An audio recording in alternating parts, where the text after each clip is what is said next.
you want to make a positive impact in this world, one thing will definitely help, and that is leadership ability. In this book, John C. Maxwell, who was once named by Inc. magazine as the #1 leadership and management expert in the world, shares his top 21 time-tested leadership principles. And here they are. Law number 1, the law of the lid. This law states that your leadership ability is the lid to your effectiveness as a leader. The main point of this law is to realize the importance of leadership ability and to identify where you're at in that. One practical exercise is to rate your abilities from 1 to 10 on these areas. Number 1, people skills. Number 2, planning and strategic thinking. Number 3, vision. And number 4, results. After you've done this exercise, have others close to you rate you on the same and compare the two. That should give a pretty good starting point. Law number 2, the law of influence. Maxwell says that leadership is influence. Nothing more and nothing less. And so the more influence one has, the more potential for leadership. And everyone has a different amount of influence, but to grow yours in a positive way, try focusing on these 7 areas. Number 1, character. Number 2, relationships.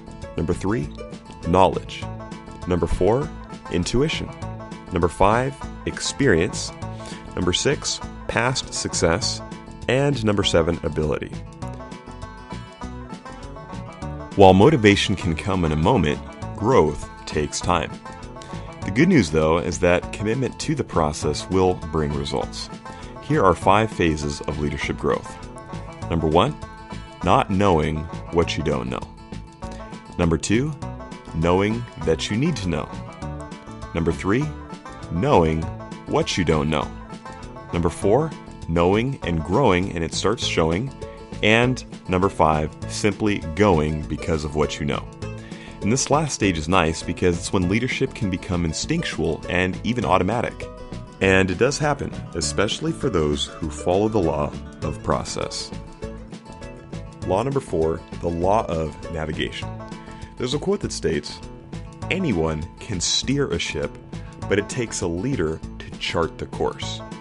And this law reveals that a leader will often need to navigate a team through challenging circumstances. Think planning a camping trip, or a road trip, or starting a new business, or even going to the moon. This is all an example of the law of navigation. Law number 5, the law of addition. And this law basically states that leaders add value to others through service. And Maxwell shares 4 helpful tips on how to serve better. Number 1, to truly value others. Number 2, to make ourselves more valuable. Number 3, to get to know and relate to what others value. And number 4, to do things that God values. For example, treating others like you would like to be treated. Maxwell also states that 90% of people who add value to others do so intentionally. And so, to be a better leader, seek to intentionally add value and serve others and those you lead. Law number 6, the law of solid ground. Maxwell states that truly effective leaders, over the long term, are trustworthy and honest. And that's the foundation or solid ground that their leadership is built on. So to strengthen your solid ground, try focusing on these 3 areas. Number 1, integrity. Make a commitment to yourself to be scrupulously honest. Don't shade the truth, tell white lies, or fudge numbers. Be truthful even when it hurts. Number 2, authenticity. Be yourself with everyone. No politics, role-playing, or pretending to be someone you're not. And number 3, discipline. Do what you know you should do, when it should be done, whether you feel like it or not. Commit to these things and your foundation or solid ground will be rock solid. Law number 7, the law of respect. This one builds on the last one, and the point is that people tend to follow and respect leaders stronger than themselves. And that doesn't necessarily mean physically, financially, or whatnot. Some of the most respected people of all time came from humble circumstances and were followed by very high-level people. Think of Harriet Tubman, Mother Teresa, Mahatma Gandhi, Martin Luther King, and so on. Here are some of the characteristics that respected people tend to have. Number 1, they have respect for others. Number 2, they have courage. Number 3, they have usually some sort of a success record. Number 4, loyalty. And number 5, they add value to others. Law number 8, the law of intuition. Another aspect of effective leadership is good intuition. It's basically positive social instincts and is especially helpful in leadership. In order to strengthen yours, try these 3 tips. Number 1, read books on relationships. Number 2, engage in more conversations. And number 3, become a people watcher. Or basically, continue learning, communicating, and observing, and you'll be on your way to becoming a more intuitive leader. Law number 9, the law of magnetism. There's a quote in this section that states, "Who you attract is not determined by what you want, it is determined by who you are." And 2 things that demonstrate this are energy and giftedness. Generally, people will want to follow those with similar or greater levels of energy, and the same goes for giftedness or talent. So, for example, who would the math student want to go to for a tutor? Or the aspiring chef or musician or business person or what have you? They would want to go to someone who knows more that they can learn from, right? The bottom line is that the better leader you become, the more magnetic your leadership will be. Law number 10, the law of connection. Connection is the key to influence. And for a leader to connect well, he must have 2 things. Number 1, confidence in his or her vision. And number 2, the ability to communicate it well. In this section, 2 helpful tips for achieving this are, number 1, identifying who you are and what you stand for. This will help you to determine which area you want to lead in and why. And number 2, to develop your public speaking skills. Warren Buffett once said that one of the most valuable things he ever did was to attend a public speaking course and to practice what he learned. And so, work on these 2 traits and watch your connections and leadership improve. Law number 11, the law of the inner circle. This law shows that leadership potential is often determined by those closest to you, those who you go to for counsel or advice, or even your closest employees. So to have a great inner circle, try finding the best mentorship you can. Hire the best staff that you can. Develop them as much as you can, and then hand off everything you can to that inner circle. And this leads us to our next one. Law number 12, the law of empowerment. Theodore Roosevelt once said, "The best executive is the one who has sense enough to pick good men to do what he wants done, and self-restraint enough to keep from meddling with them while they do it." And that basically sums up this law. Successful and secure leaders will empower others for good because they realize that's what true leadership is about. Law number 13, the law of the picture. As a leader, you are the picture that people will often reflect. And because of this, we should strive to be the best examples we can be for them. There was a survey conducted by the Opinion Research Corporation for Agilon Finance, and they asked American workers what they thought was the one trait that was most important for someone leading them to have. And here were the top 3.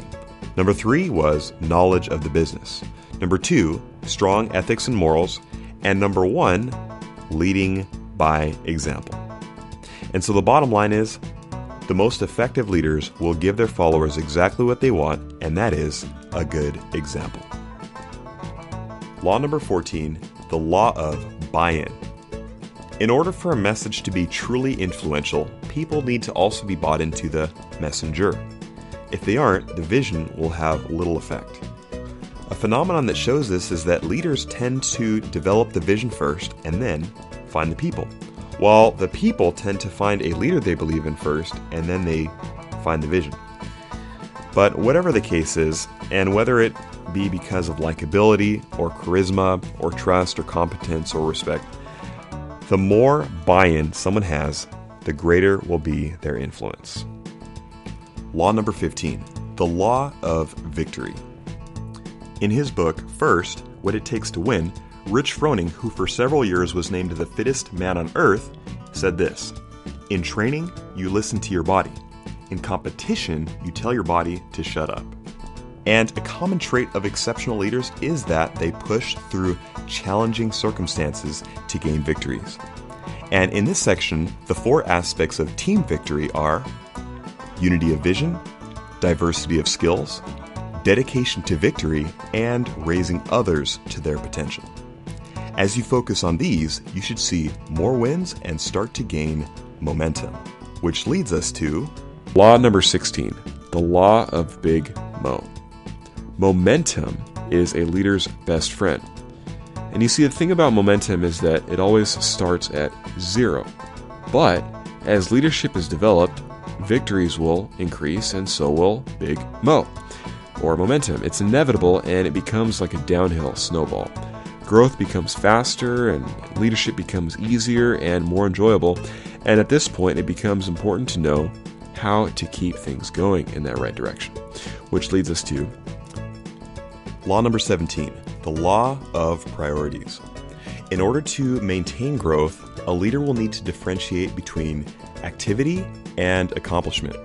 For example, a farmer may need to cut off a certain nice part of a plant that isn't producing fruit in order for the rest of the plant to continue growing to its full potential. And it's similar in leadership. It will often require deciding between what to keep and what to sacrifice for the good of the whole. Which also leads us to our next one, and that is the law of sacrifice. It will be helpful to realize that the higher one goes in leadership, the more must be sacrificed. Jesus once said that if anyone desires to be first, he must be last of all and servant of all. And Maxwell states that a growing leader's sense of personal rights decreases while his sense of personal responsibility to others increases. And becoming a parent can be a good example of this also. The bottom line, if you want to be a leader, ask yourself, are you willing to sacrifice for others? Law number 19, the law of timing. An effective leader not only focuses on doing the right things, but also on doing them at the right time. Think of a marriage proposal, for example. Timing can make or break everything. In agriculture, again, knowing when to plant, water, or harvest is crucial for having the best and most produce. This law is helpful all throughout life, and those who master it will always have a strong and timely influence. Law number 20, the law of explosive growth. This law is the result of effective leadership or of following the other ones well. To get here, the first step is focusing on personal development, where personal success is experienced. Then, number 2 would be team development, where growth to the organization is experienced. And then finally, leadership development, where leaders are being developed that can then take the reins and continue the process, opening the way for explosive growth. And this ties into our last one, and that is law number 21, the law of legacy. In the end, what you and I will be remembered by is the legacy we left behind. It's basically the influence or leadership beyond our years. And so, while we still can, if that's true, why not decide what our legacy will be? Well, to do this requires a few things. Number 1, knowing our purpose in life. And this can be done by identifying our values and talents, which can help us decide which contribution we'd like to make. And number 2, deciding who to invest in to carry that legacy forward. Ideally, it would be those with similar values but greater talents so they can stand on our shoulders in a sense. And so, as we end this law and this book, my challenge for myself and anyone else watching this is to decide which kind of legacy we'd like to leave behind and to pick a positive one. Well, that's it, the end of our summary of the 21 irrefutable laws of leadership. One of my personal favorites on leadership, and if you'd like a copy for yourself, there's a link in the description below. And if you like the video, please give it a thumbs up, and feel free to subscribe if you'd like to see more videos like these. Other than that, thanks for watching, and we'll catch you in the next one.